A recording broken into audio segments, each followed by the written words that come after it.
Olá, pessoal. Boa noite. Tudo bem?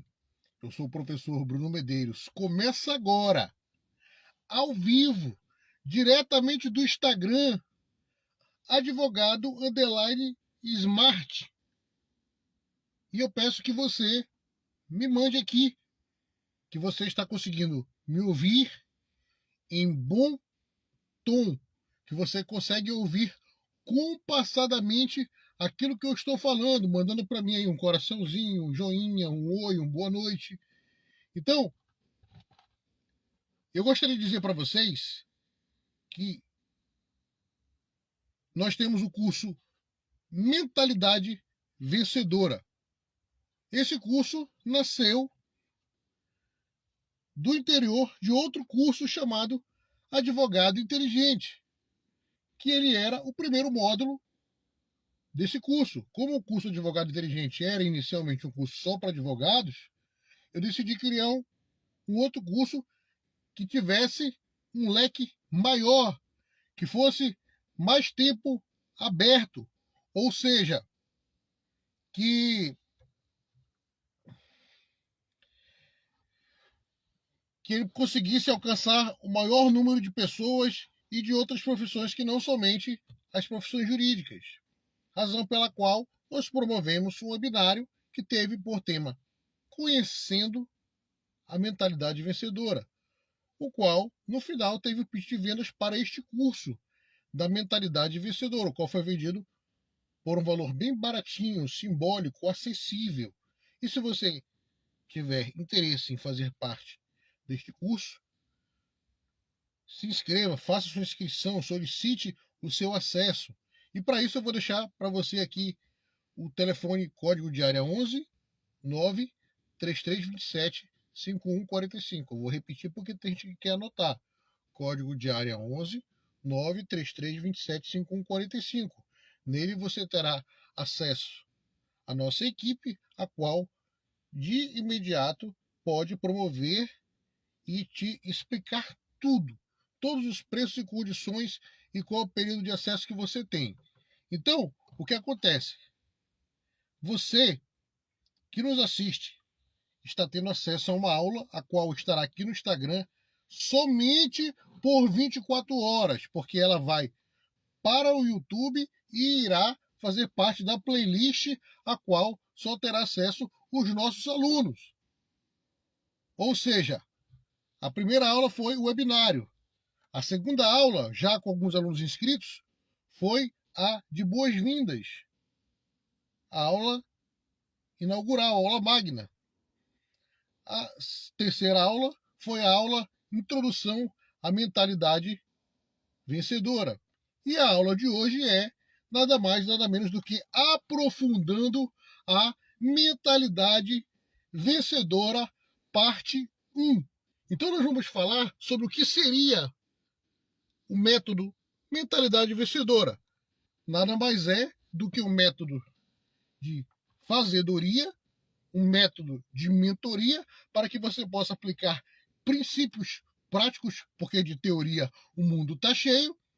Na primeira live, que foi o webinário, nós falamos sobre estatísticas de suicídio no mundo e falamos também de causas dos suicídios.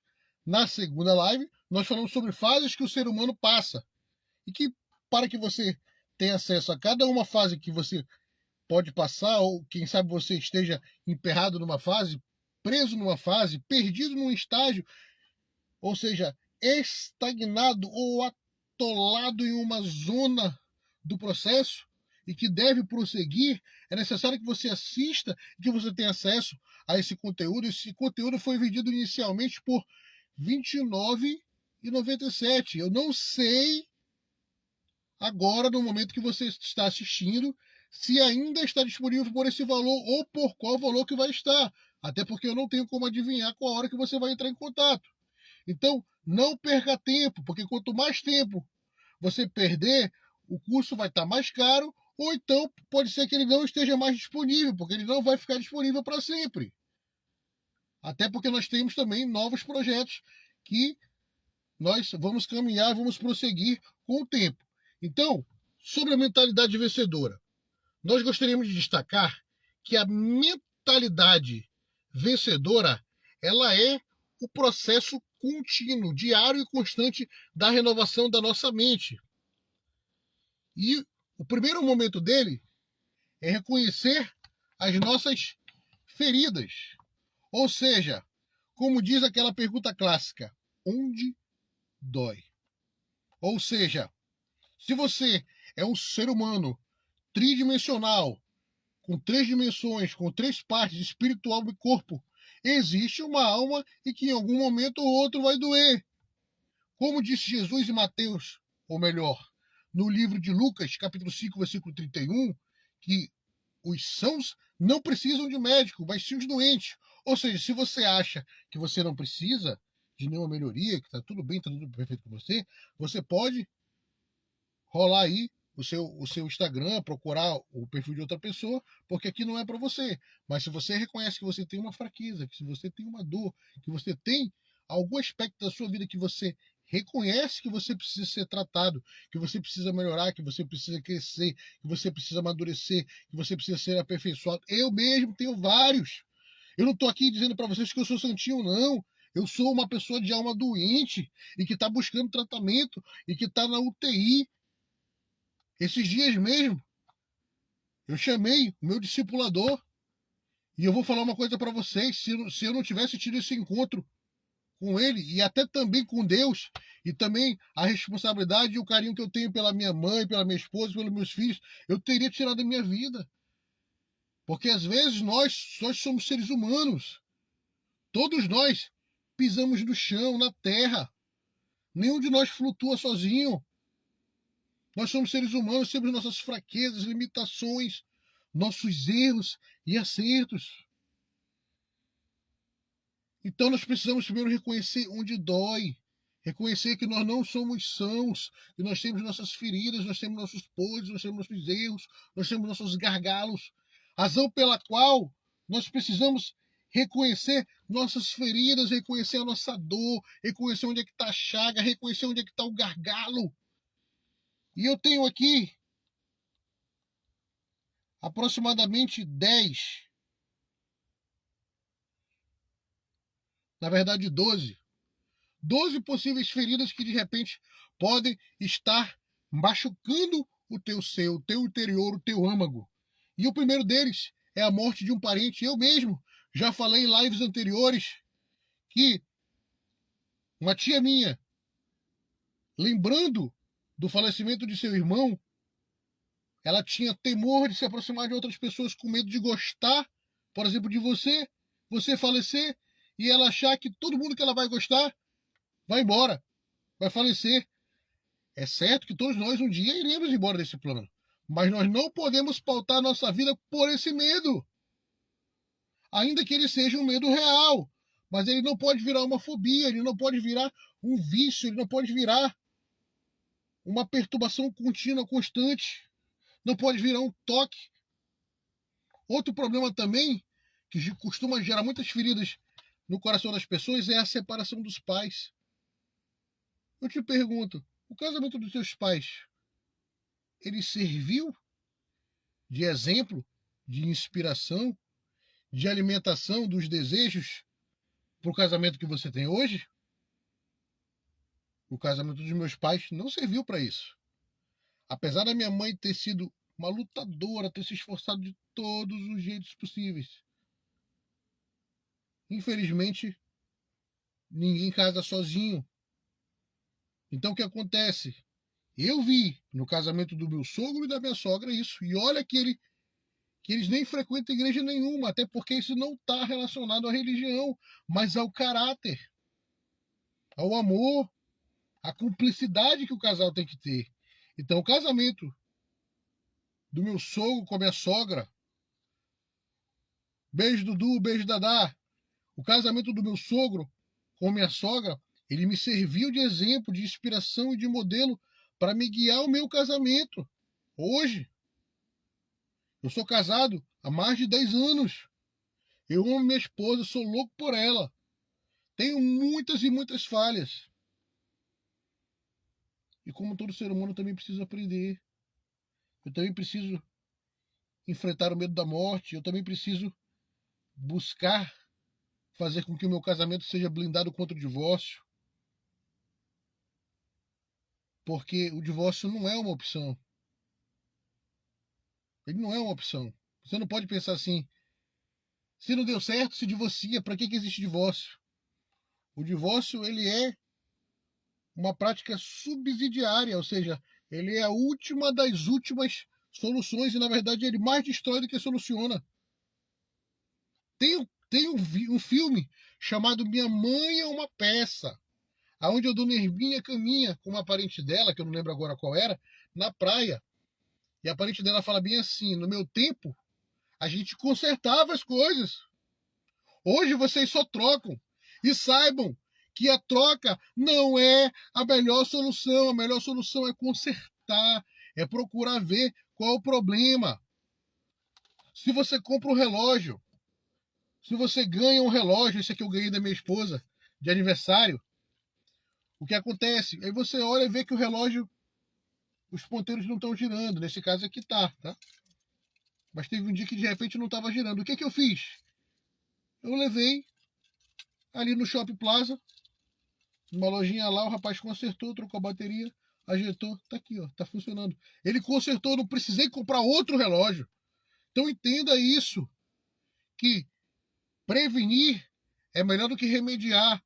Porém, consertar é melhor do que destruir, é melhor do que trocar. Sabe por quê, gente? Eu vou lhe dizer uma coisa. Quando você tem um filho ou um irmão que usa drogas, o que você pensa? Vou levar ele para a igreja, vou levar ele para o centro de recuperação. Mas você não pensa assim, não, eu vou jogar ele fora e vou pegar outro irmão. Você não pensa nisso. Por quê? Porque o seu irmão foi Deus que te deu, foi a família que te deu. E já no casamento, foi você que escolheu a pessoa. Não foi Deus que foi lá e escolheu para você, não. Foi você que escolheu e Deus abençoou. Então vamos prosseguir em outras situações que podem vir a ser uma ferida na alma da pessoa. Uma doença incurável. O caso de pessoas que são deficientes físicas. Outro problema, a questão, a perda do emprego. Tem pessoas que perdem emprego e ficam com depressão. Tem pessoas que perdem o emprego e, por via de consequência, perdem um casamento, porque a mulher deixa ele, ou ele deixa a mulher, dependendo da situação que acontece, dependendo do contexto do caso concreto. Ou seja, os fracassos em todas as áreas costumam ser motivos de profundas feridas na alma, de dor, de amargura, de erva daninha que machuca a pessoa e que muitas pessoas até tiram a própria vida, abandonam a família. Então, gente, outro problema também que acontece muito é quando a pessoa teve uma infância difícil, quando ela foi vítima de maus tratos, quando ela foi vítima até mesmo de problemas de causas, digamos assim, íntimas, para não ser tão agressivo na terminologia que eu estou falando aqui. Então, outro ponto, a carência afetiva. Ou seja, quem sabe você se sentiu abandonado a vida inteira pelo seu pai, pela sua mãe, pelo seu esposo, pela sua esposa, pelos seus filhos. Por aqueles que você gostaria que estivessem com você sempre, a todo instante e a todo momento. Quem sabe eles não te deram a importância da qual você julgaria que fosse a mais adequada. Saiba que ainda que teu pai e tua mãe te abandonem, o Senhor Jesus, o teu Deus, ele não vai te abandonar.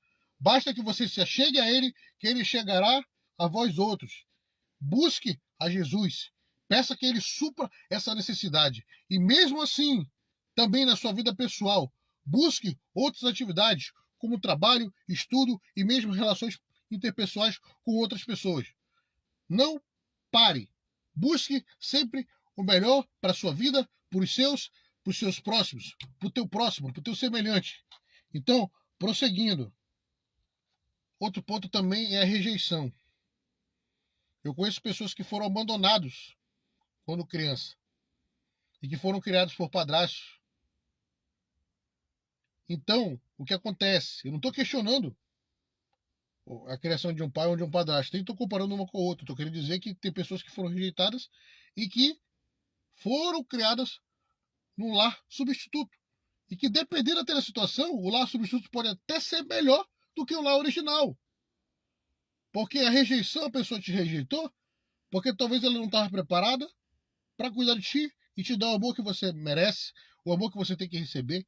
E muitas das vezes, o lar substituto dá esse amor. Muitas vezes o padrasto dá esse amor. Então, se você descobriu agora recentemente que você não é filho de quem você considera pai e mãe, continue considerando-os como pai e mãe, porque pai e mãe é essencialmente quem cria.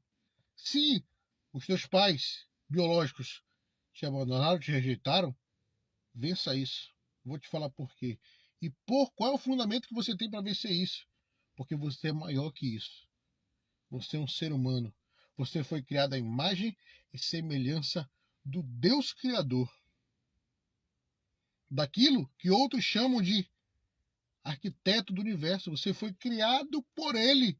Você foi criado à imagem e semelhança do Deus vivo. Então você é maior do que qualquer rejeição. E se alguém te rejeita, se alguém não gosta de você, o problema é dele, quem está perdendo é ele que está perdendo a imagem de Deus, ele que está perdendo a semelhança do Criador, ele que está perdendo a imagem e semelhança do Deus vivo, do Deus Criador, do Deus Todo-Poderoso, do Deus Onipotente. Então, acredite que o mesmo Deus que ressuscitou Jesus Cristo dentre os mortos, ele está agora aí na sua casa falando com você. Não é eu não, eu sou um ser humano, eu sou pior do que você, milhões de vezes. Eu sou falho, falho, falho. Eu sou uma série de atos falhos juntados em uma pessoa só.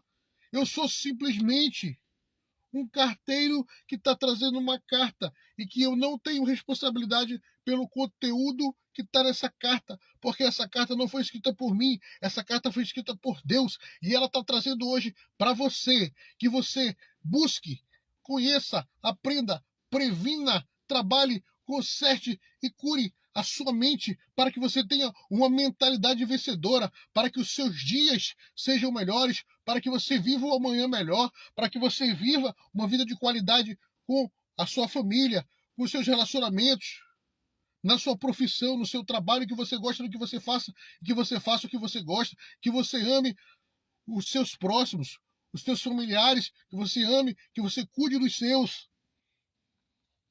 É isso que eu tenho aprendido.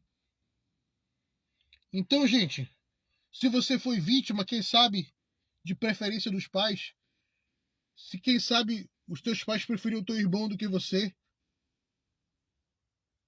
saiba que Jesus te ama.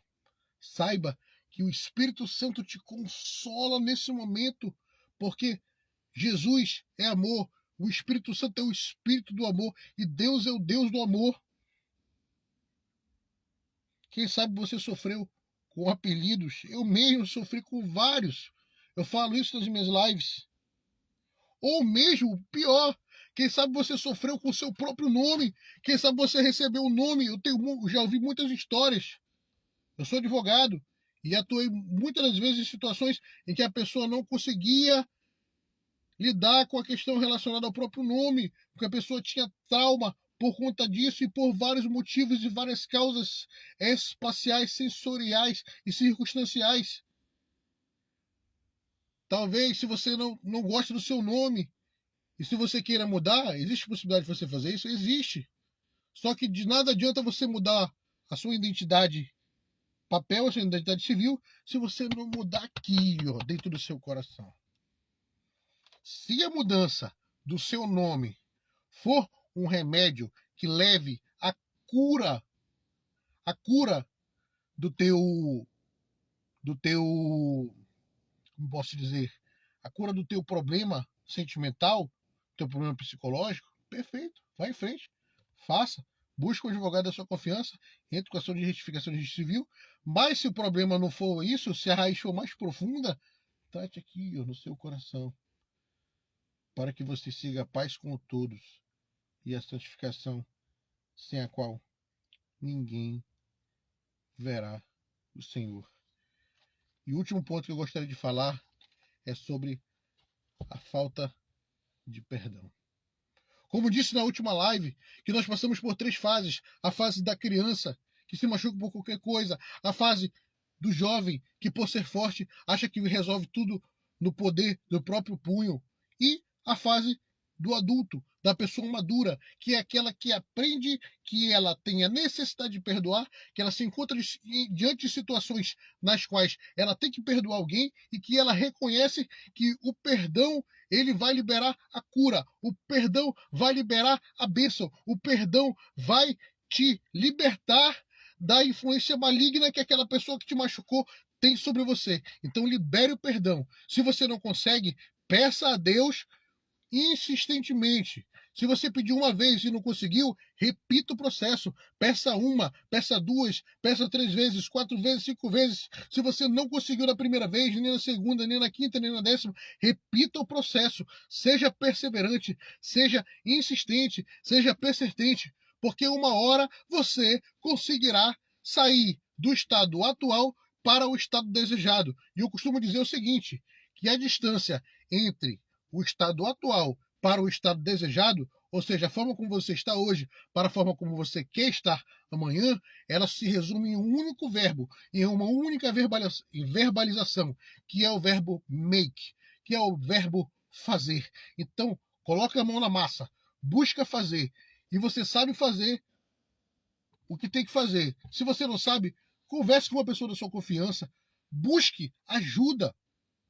Procure o seu padre, o seu pastor, o seu líder religioso, ou mesmo o seu padrinho de casamento, um parente, uma pessoa da qual você tenha confiança. Então, se confesse com alguém.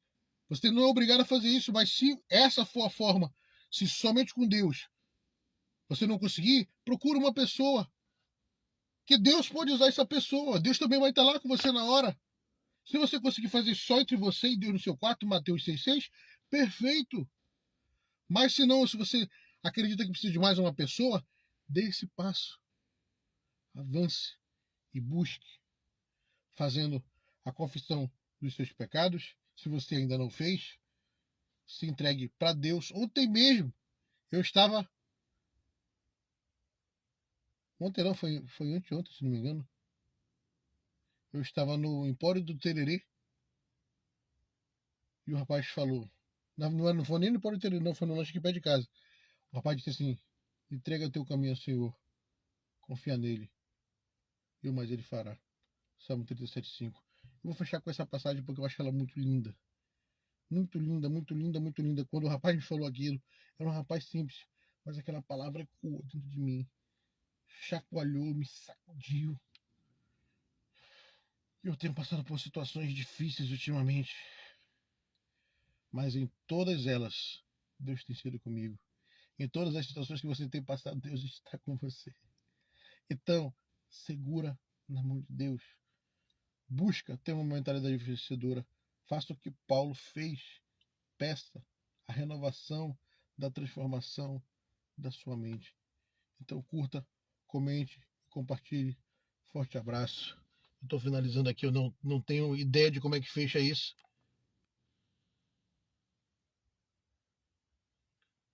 Estou tentando fechar aqui.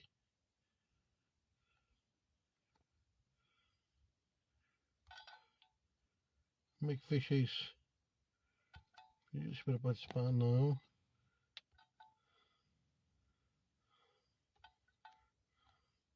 Como é que fecha? Ô, minha gente. Vamos ver se eu consigo aqui, ó.